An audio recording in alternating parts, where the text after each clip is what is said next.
Tonight, CBS News correspondent Clarissa Ward on assignment for 60 Minutes. Aleppo is one of the crown jewels of the ancient world, Syria's largest, richest, and for the past 3 months, most dangerous city.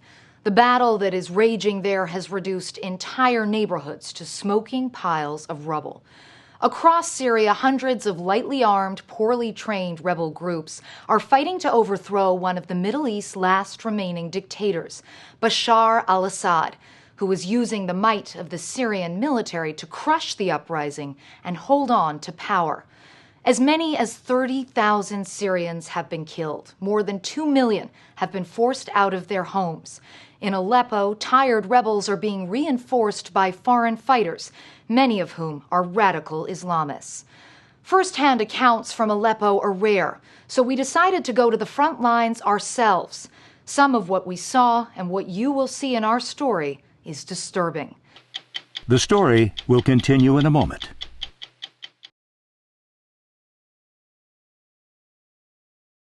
Our trip began in Turkey. The porous border between Syria and Turkey has become increasingly volatile. After sneaking across, we drove for hours through rebel-held territory to reach the city and meet up with its top rebel commander. Assalamu alaikum. Hello. His name is Colonel Abdul Jabbar Agadi, and he's the commander of rebel forces, the so-called Free Syrian Army, in Aleppo. We met him in a neighborhood he claimed was under his control. And this is the liberated area of Aleppo? Yes, he told us, 70% of Aleppo has been freed already. Colonel Agadi joined the rebels 6 months ago after defecting from the Syrian army. He walked us through one of the city's few functioning markets, anxious to show us that normal life is still possible here. But the moment was short-lived. Shells were landing closer and closer. We need to move. So we moved, driving through the narrow streets to the heart of this ancient city, large parts of which have been reduced to an apocalyptic wasteland. We stopped because the colonel wanted to inspect his fighters on the front lines. But as soon as they spotted us, government snipers opened fire. Put it down, everybody. Night was falling, so we moved to an area that we thought was more secure. It's bombardment like that has left Aleppo a virtual ghost town. Most civilians here have left. The only people who are really still left in the streets are fighters and those who are too poor to leave. Get in, get in, get in. Once again, we had to jump into our cars and drive away. Later that night, we sat down with the colonel to discuss the day's events. I have to be honest with you, when we were walking through, I was quite terrified at points. There was a steady stream of artillery, there was sporadic gunfire. This did not feel like a liberated city, or even a liberated portion of a city. Yes, we control the land, but the skies above are in the government's hands. The regime has planes, artillery, and tanks. All of which have been pounding this city relentlessly. When rebels brought the fight here in July, they hoped it would deliver a death blow to the regime. Instead, they got bogged down in a bitter urban battle. I get angry when I see civilians killed on the street, and no one in the world is helping the Syrian people. Colonel Agadi says he could have won this battle weeks ago if the West had provided him with heavier weapons, and especially anti-aircraft weapons. The Syrian people will never forgive the international community for failing to stop the Assad regime. We spent the rest of the night listening to the terrifying sounds of jets swooping down and dropping their deadly payload. In the morning, we set out to inspect the damage. This morning at 6:30, we, like everybody else in this neighborhood, were woken by a deafening blast. A jet had dropped a bomb, and now in the light of day, we can actually see where it fell on this house, flattening it, killing the owner, and also injuring his wife and children. Residents in the area told us they believe that the intended target was a nearby hospital. In Syria now, no place is safe. Mosques, schools, even the lines outside the few bakeries still producing bread regularly attract fire. It's a scorched earth policy, literally. After President Assad's forces stormed through this neighborhood, English teacher and opposition activist Salah Hawa came home to find this. They built it in a way to not to allow anybody to live here anymore. They meant it. It was not just by chance. They wanted to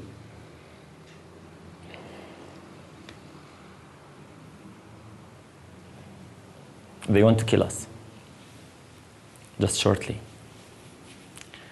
Either we accept Bashar al-Assad to be our president, or we have to be killed. His soldiers wrote on every single wall in our city, either you accept Bashar al-Assad or we burn the whole country. And that's what they are doing now. They are burning the whole country.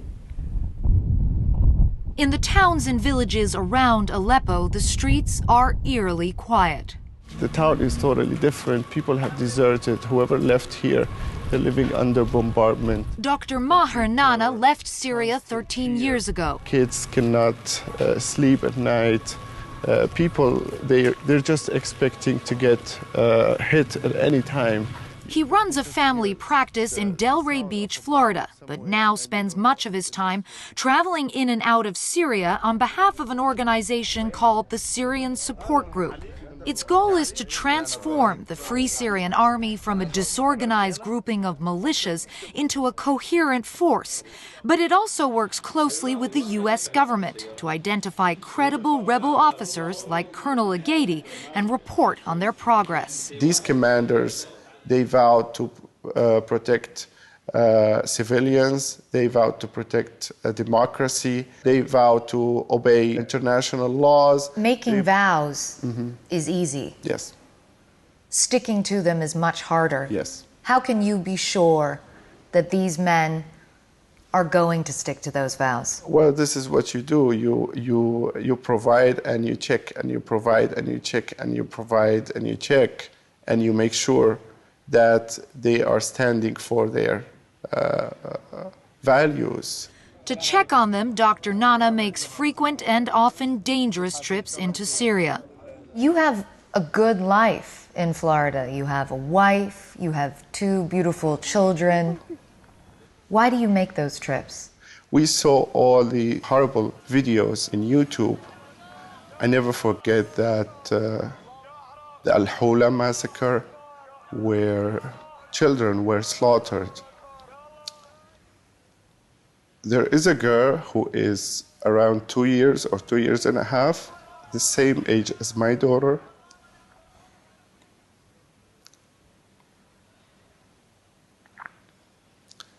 I never forget that video. I never forget that picture. Anything I do is just a little compared to what the people inside are paying for the price of freedom. But his group has managed to do something significant. It secured special permission, a license from the Treasury Department to raise money in the U.S. and send it to commanders in Syria. So they can buy weapons with the money? Yes, they can buy weapons, yes. And the U.S. administration understands that and is at peace with that? Yes. They can buy weapons, they can buy logistics, they can buy telecommunications, they can pay salaries. But it is an extremely ambitious project. I mean, you're essentially a small group of Syrian Americans with limited funds who are trying to fund and organize an army. Yeah, it's a revolution. You cannot stop your ambition or limit your imagination in a revolution. This is what the revolution is. But the optimism of revolution is giving way to the bitterness of insurgency. And as the fighting drags on, Syrians, disappointed with a West that they expected to come to their rescue, are turning elsewhere. When you fight for your life, you ask for help. And when good people don't help you, you're going to ask for help from anybody else. Increasingly, it is Islamists from across the region who are offering their help. This video was posted online by Libyan militants who say they are training Syrian fighters, passing on their ruthless tactics and religious zeal. Western governments are reluctant to send the rebels heavier, longer-range weapons for fear that they will end up in the wrong hands. Ahmed al-Abaid is the kind of rebel leader they're worried about. He leads a group of several hundred jihadis, or holy warriors. These young and impressionable village boys, his latest recruits, will go into battle under the black flag of radical Islam. After weeks of negotiations, we were allowed to travel to Azaz, a town north of Aleppo, to meet al-Abaid face to face. He said he was fighting for a free Syria, but for him that means a country governed under the ancient Muslim legal code of Sharia. You'd like to see Sharia law implemented as the law of the land? Certainly, yes. That is, therefore, saying that you'd like to create an Islamic state in Syria. And what's wrong with that? The world has misguided ideas about Islam. Muslims have never been the aggressors against anyone. We had heard that under al-Abaid, captured government soldiers were being tried by self-appointed Sharia judges. You have a judicial system here.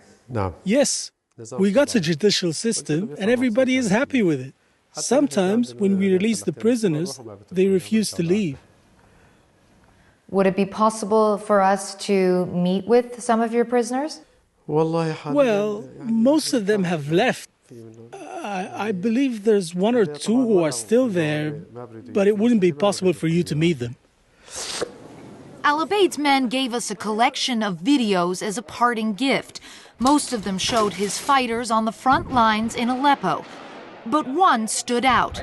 It shows 4 Syrian soldiers, their military IDs on display, as an off-camera voice says that they were tried and found guilty of waging war against the people. It caught our attention because we had obtained another video from a separate source, which is very hard to watch.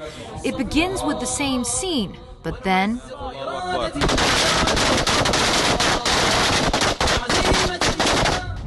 we decided to risk returning to Azaz to confront the jihadi leader who had bragged of how well he treated his prisoners.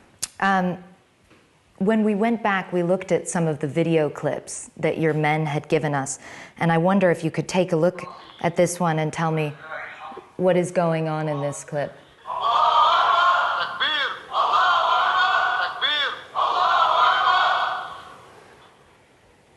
Can you tell me what that video is showing? Well, those were government soldiers in the fighting during the battle. We kind of arrested them.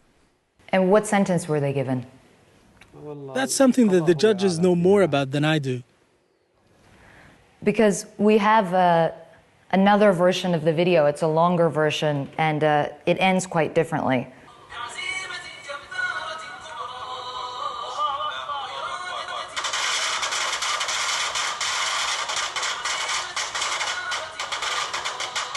You know about these executions? No, I was not aware. Still, he defended the decision to execute the soldiers, calling it an eye for an eye. But when we pointed out that it was his men who were responsible, this was all he could say. I really don't know. What can I say? I know. Speak.